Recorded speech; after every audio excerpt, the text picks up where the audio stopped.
My name is Jim Morningstar, and by profession, I am a psychologist, but avocation, I am a professional breath worker.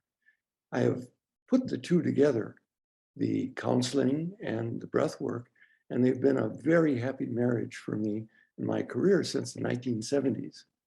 I was in the original group of people who started rebirthing with Leonard Orr in the 1970s and have carried it forward and currently run the Therapeutic Breathwork Training Program and am co-director of the Global Professional Breathwork Alliance, which sets standards for training and ethics in the professional field of breathwork.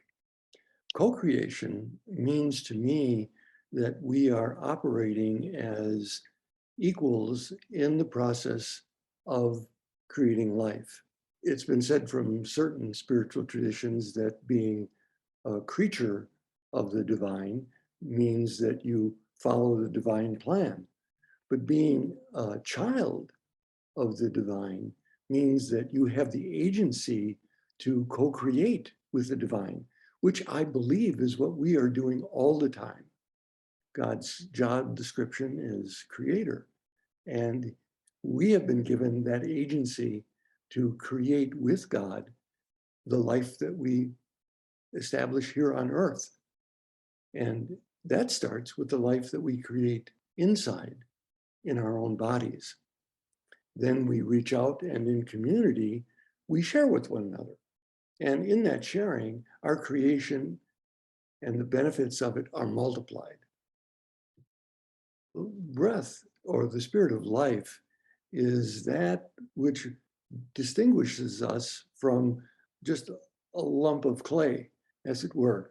Even in biblical reference, God breathed life into mud, and voila, there's the human being. So to co-create is to continue to breathe life into our mud consciously. And as we breathe consciously, we are then directing our bodies, our actions, even our mind and our thoughts. So breath work has been called conscious connected breathing is one definition of it. It's also, I like to say, it's intuition training.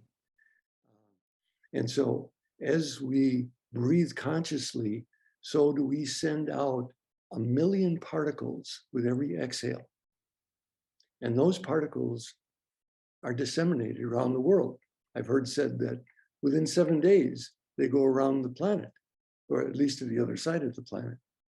And so those particles that we are breathing, we put our stamp of love on them, and they are disseminated to the world. So we literally are co-creating life with the spirit of breath. When we come together with others of like spirit, there's actually a Latin term for that. It's called conspiracy.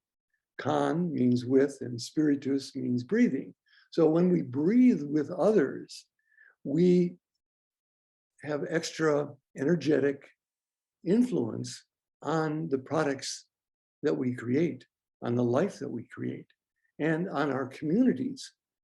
First of all, the community that we assemble together to do breath work or promote breath work. But then that goes to all breathing creatures on the planet. And again, according to certain traditions, everything in creation breathes. Even the rocks have the rhythm of breathing. And so coming together means that we join with all of creation in harmony. Because when we breathe together in harmony, we create peace. We create a loving space for acceptance. When we breathe together in disharmony, that's not necessarily bad. What it is, it's showing that, well, we've got some work to do in order to bring our minds and hearts together.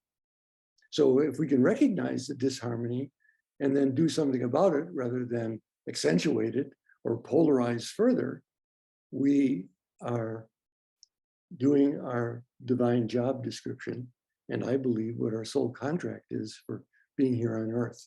So I love being with brothers and sisters in the breath and continuing this process of spreading harmony, peace, and love on our planet.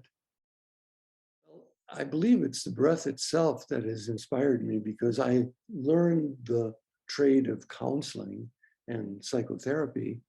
And when I was done going through graduate school and getting a PhD, I recognized I didn't want to spend my life being a talking head in a box.